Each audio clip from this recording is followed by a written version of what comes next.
92.3 Nigeria Info. Hard Facts is the show. I am Kalada Kurubatabo.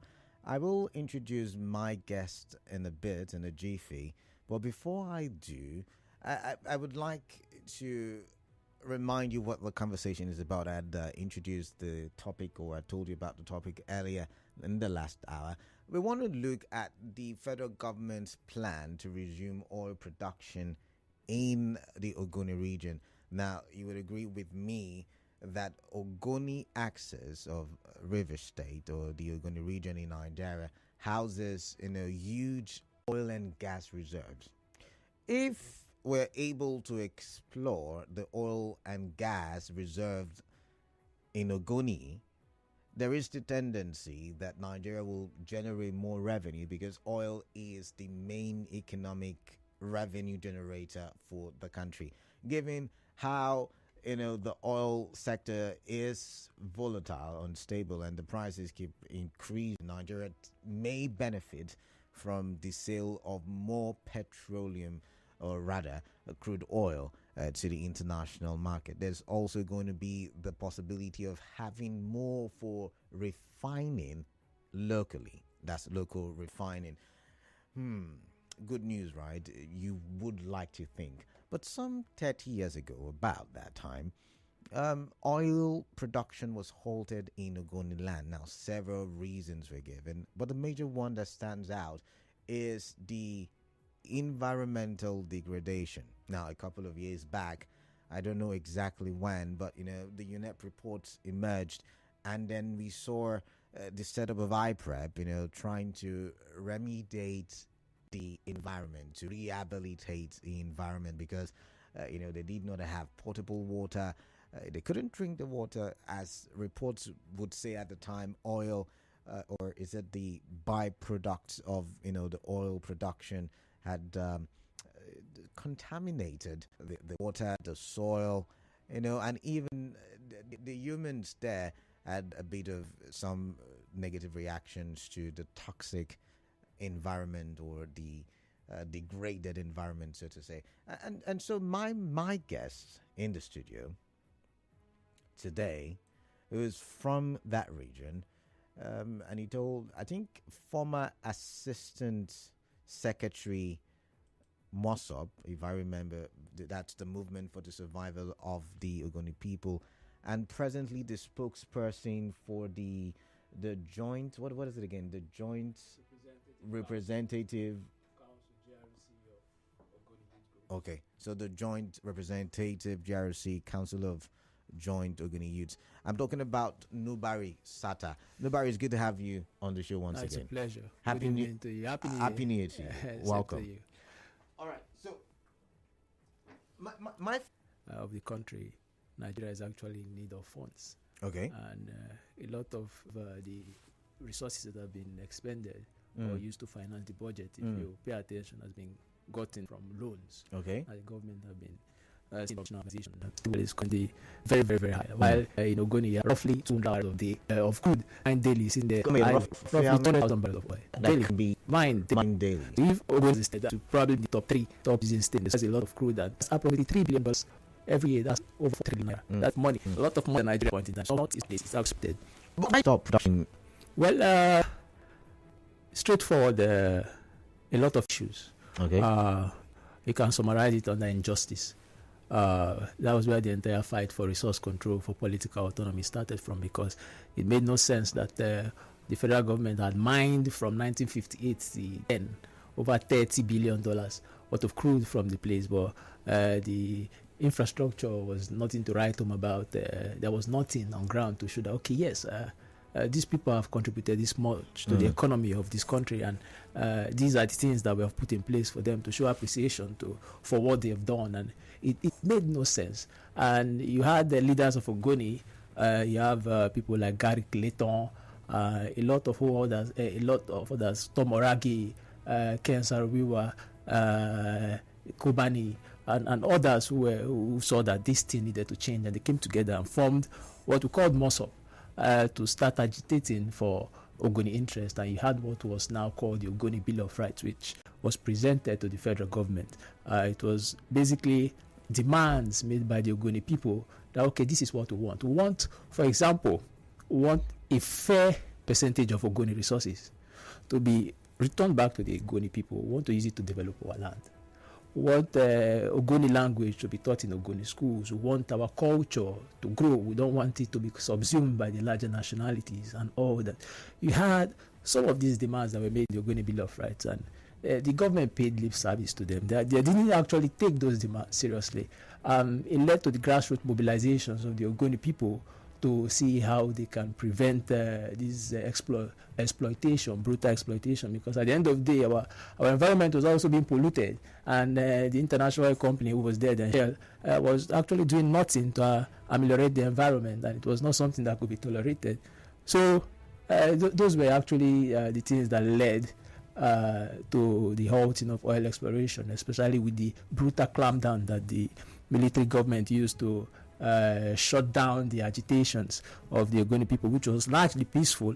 There are so many communities today that are no longer in existence. Ogoni communities that are now extinct. Like what? Can you give me some? There are communities like Tumbe, Oloko, and other communities. When you say they are not existing anymore, non-existent, what do you mean? Yeah, a large portion of these communities were wiped out. Wiped out by the military, and the rest, the surviving members, were chased out. As it stands now, there is a vibrant Ogoni community in Benin Republic. Refugees. Why? Because of these actions of the Nigerian government. So we have communities like this spread across Ogoni that are no longer inhabited. In some of these communities, new inhabitants? New inhabitants who are into Ogonis are actually there. Now they will claim to be owners of this land, why it actually belonged to Ogonis. You have that, and the killing of the 9, which was preceded by the killing of the 4. The government used the killing of the 9 as the killing of the 4 as an excuse for the killing of the 9. So you had an entire leadership of Ogoni, 13, that was wiped out. Okay, now you have all of those things as reasons, and you're taking us down history lane. Yeah. But the question then is, have we solved all of these problems? The Bill of Rights, are the demands met, or is there a need to rethink the demands in the Bill of Rights? Because the Bill of Rights was sometime, 1990 or pre-1990? And then you are looking at the move by the federal government talking about reconciliation and starting oil resumption or oil production in that region. The question is there justice now? There's no justice. And the truth is, I've come to see justice as something that is a continuum. It's not something that you can get in one fell swoop. And there are negotiations can happen, and as we progress, things can continue to happen. For example, you have High Prep today. For what they are doing their best to clean up the Ogoni environment. Now you mentioned how best is their best. How best is their best? That will need an independent assessment to actually determine, because there's a whole lot involved. It's not something you can just come out and say, okay, this, that. As a matter of fact, the federal government has failed to pay their own part of the counterpart funding for the cleanup. So you still have those issues there. But the current project coordinator, Professor Abe, is actually that's his field. He's an expert in environmental issues. So I think if given the opportunity and the freedom to actually implement the UNEP report, I think he has that intellect, the capacity to actually ensure that, yes, largely speaking, we can, to a certain extent, change or take the Ogoni environment a little bit back to what it was. Because if you ask me, I don't see the possibility of actually 100% cleaning up the environment. So that's that on High Prep. But let's go back to justice now. You were saying justice is a continuum. Yeah, that's actually what I feel. One of the issues that was raised in the Bill of Rights was the Ogoni environment. So you can put the conversation or put the argument out there that, okay, with UNEP report, with High Prep, that has been sorted. But there are still a whole lot of other issues that needs to be addressed. We're talking about the use of a fair proportion of Ogoni resources to be dedicated to the development of Ogoni. And that's another part of the conversation. But why would Ogoni... I mean, Ogoni is not the only oil-producing region, right? So there is the PIA now that allows for 3% for host communities.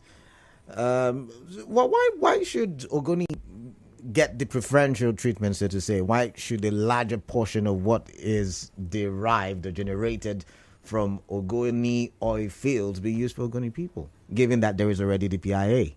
The beautiful thing about the entire Ogoni issue is that it was almost like first of its kind in the world, where you had indigenous people coming up to speak up, to agitate for resource control and all that. I think when the Ogoni issues started, I think the ANC in South Africa, by then the blacks were not even yet in control of their own government. It was just a little 2-3 years after that Mandela emerged. So it was a turning point.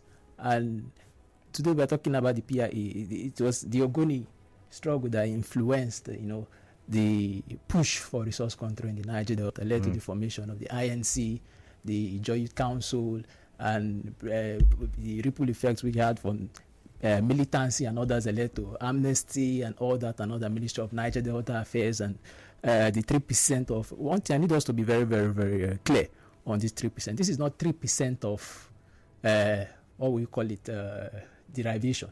Operating costs. It's operating costs. That's 3%. That's mega when you look at the larger picture. You're talking about mining approximately 250 billion naira worth of crude every month from Ogoni, and we are talking about 3% of operating expenditure. But from what is derived, the federal government gives 13% to River State. Yes. So should the conversation not be with River State government, rather than saying, "Oh, we don't want oil production to resume," or we must get a large portion of what is before we can allow resumption of oil production? I don't know if you get my question. I get it correctly. The Ogoni issue predates the 13% derivation. Okay, so does the 13% derivation then answer that question? Not really, it doesn't, because 30% is not fair. 13% means, like somebody mentioned that 13% derivation means 87% deprivation. It's not fair. If you were looking at something like, 40% and all that, okay, that's fair, but 13% is not fair. And the negotiations are still on. We have no idea where it's going to fall, what side the pendulum is going to swing. But these are conversations that are going to be had by the Ogoni people. And the Ogoni people themselves are going to decide for themselves and determine how this oil exploration, if indeed we want it to. It's a lovely thing. I mean, I've got a commercial coming up in about 60 seconds, but I can't help but throw this question out there. You've mentioned the Ogoni people, right? And I'm thinking, the Ogoni that we hear in the news is factionalized. We've got Mosop in faction, so we're told.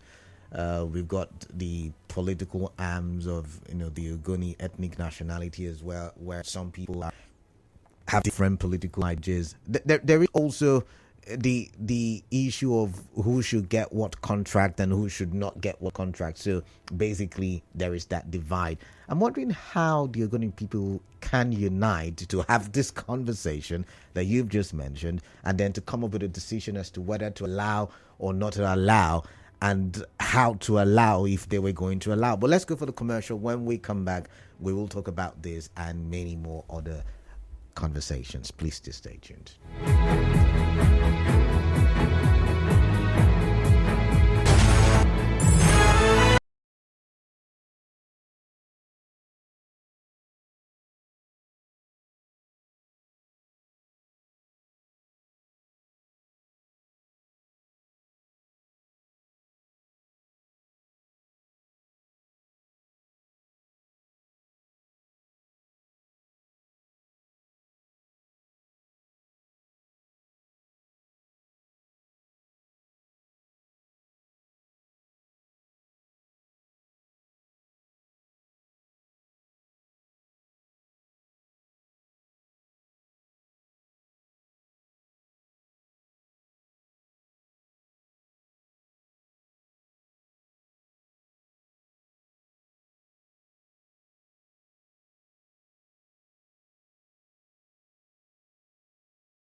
still listening on 3 info conversation on hard facts, of course. I mean, it was something you already know, but you just I am coming. We were told you would have to come together and make the conversation happen. So, what direction to take? And I asked you, how possible is that coming together, given the fact that there seem to be a lot of divides on political fronts, and who should get what contract or not get front, on who should be the leader of the groups, like Mosop, and I hear there are other groups as well. So what's your take on that one? Because you're very much a part of the activism happening in that area. How do you think it's possible for the coming together? I think it's a welcome development, actually, because they are very, very, very important conversations that Ogoni people have been shying away from having for certain reasons. You mentioned the divisions and all that. There's a reason for that, actually. The Ogoni people are still trying to recover. They are reeling from a very, very traumatic event, an event that very few ethnic nationalities in this country can actually, feel, or rather have actually experienced, apart from the Ogoni people. Like I mentioned earlier, you had an event that wiped out an entire leadership. And you had accidental leaders who tried to fill in that position after the loss. And these people largely failed to garner the support or win the trust of a plurality of Ogoni people. And that's where the distrust started, because there was a lot of anger. There was a lot of frustrations about the things that have happened, and that lack of trust. And the fact that these people failed to gain the trust of Ogoni people meant that the leaders that emerged could not bring Ogoni people together to have these important conversations that would have helped Ogoni people move past the things that have happened in the past. So what happened is what you're seeing, or what you have seen, or what you have noticed, like divisions here, factions here, is a lack of trust. But what this meeting with the president has done is that, for example, you have people, the delegation was over 55. You have people which on a normal day they wouldn't be in the same room together. But they're still the same leaders who happen to fill the positions you talked about. They are the political, a few of them are members of the political class that have been since the return of democracy in 1999. Yes. I don't want to point to any particular person, but you know them. And these are the people who have been trying to navigate all through these years, and with little or no results. So what is the guarantee that they can now lead or navigate the ship to land? Well, it's a mix. It's a mix. The delegation was mixed with the same people. You can say, okay, these are the same people. And other people, to a certain extent, have won the trust of Ogoni people, or based on the fact that they probably have not occupied high offices or political offices mostly. You're not an Ogoni person, so you probably would not recognize them. Okay. So it's an even mix. It was a mix of the old and the new. The old and the should I say the good, the bad, the ugly? It was that. Everybody was there. And if you notice, the response, the feedback from that meeting, there has not been that backlash.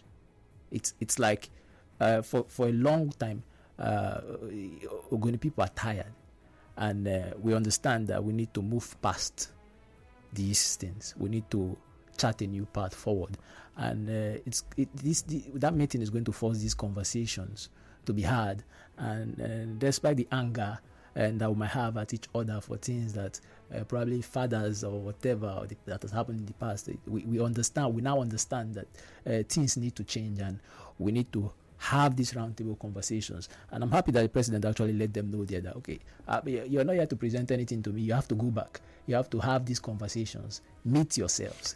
It brings me to the conversation. Are you not scared? Or, I mean, you represent a good amount of youths in that region.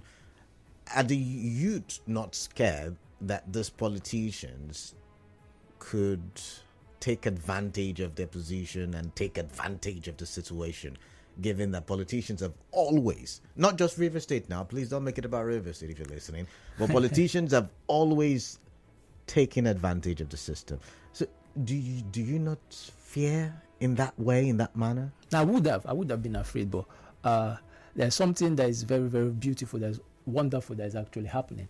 There are certain meetings that different youth stakeholders have been having on the back of these planned oil resumption. And even within the youth community, there is that understanding that, okay, there's a lot of factions we need to come to get into light to the public of Ogoni youths coming together, forming a united front, setting aside whatever differences we might have and all that. So I'm positive that once the youth, because at the end of the day, that's the largest demography in Ogoni, even in the Rivers State in the country, you get. I believe that once the youths can be able to come together, a lot of these interests, these selfish interests that might want to infiltrate the discussion process, I think it will be easier to checkmate it.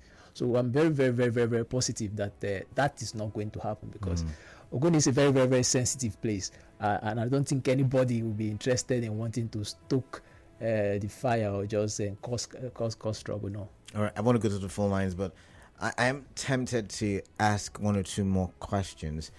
And this time, I'm looking at what the challenges can be and what you think the federal government should do to overcome such challenges. Because I saw in the news the other day a group asking $1 billion to be released, for remediation and for compensation to Ogoni people. People are not making demands. I wonder if there will be the possibility of unifying all of these demands. But how do you think, basically, the question is, how do you think the federal government can approach this to win the trust of the various divides? They should take a back seat and observe. Okay. There's that temptation to want to over push their boundaries. You get because of interest of people within the federal government too, who might want to use their closeness to power to influence certain things within these conversations to further their own personal interest. But that's going to be detrimental, not just to the entire plans for resumption or bringing about peace in Ogoni, but it has the propensity to cause crisis. And any crisis in Ogoni is going to, the ripple effect will be felt around Rivers State, and it has the propensity, like it did in the early 90s, to also, impact other Niger Delta states and spur crisis that is not needed. So I would just advise that the federal government take a back seat, allow Ogoni people to have their own conversations. We have our leadership. We have Mosop. We have. But even the Mosop, the people, If you noticed, actually, the last Ogoni day, which was on 4th of January, there was that coming together of the different factions, if you want to put it that way. There was that coming together. So even prior to this meeting, the attempts have already, the ball has been set in motion to actually harmonize the Ogoni people. So it's something that the government should not be forced or be influenced into trying to get involved directly. Let's come to Rivers State government. What can the Rivers State government play? The governor was part of that delegation to the president. What's your take on that? We all understand the political realities in Rivers State and the divide. Just the same advice I'm giving to the federal government is the same advice I'll give to the state government. The state government should not allow its own internal politics to be involved or to influence its own decisions as regards what's happening in Ogoni. It should take the back seat. It should observe, and it should not be quick to want to pick sides. It should just encourage the conversations to be held. Can I add politics to this now? Because you just mentioned the internal politics in Rivers State. There is the talk about Ogoni producing the next governor. Could this be the ball in motion to actualizing that? I think it's fair. It's fair for the Ogoni to produce the next governor. Of course, it's fair for every region to produce the next governor. But the question I'm asking is, could this be a ball in motion? Because politicians give and then they take. It's possible. Could this be? It's possible. It's possible because at the end of the day, everything boils down to negotiations. You get that? You want to appease people who feel harmed. Not even feel, they have been harmed and they have been angered. So it's possible that might be part of the conversation. But at this point in time, I'm not sure that it's a part of the conversation. All right. Let's now go to the phone lines. 20 minutes left on the clock for the hour. What are your thoughts as it relates to this conversation? Interesting one I've been having with Nubari Saatah, by the way. When it's in the studio, usually the conversation has a way that it flows, and there's always a joyful one. And you've been listening, but let's get your thoughts. How do you think the president, the federal government, the Minister of Environment, the River State government can approach this conversation of resumption of crude? Now, my guest told us how much it will give the Nigerian government about 4 trillion naira if oil production were to resume in Ogoni land. And that's massive. It will go a long way in actualizing our budget or the things in our budget. So your thoughts basically 0817 923 0002 0817 923 0003 and 0817 923 0007. Now let's try messaging if you cannot reach via phone call 0809 030 6416. Right, that's the WhatsApp number. But let's now start with this one. This one says Rogers Okabie from Orabali.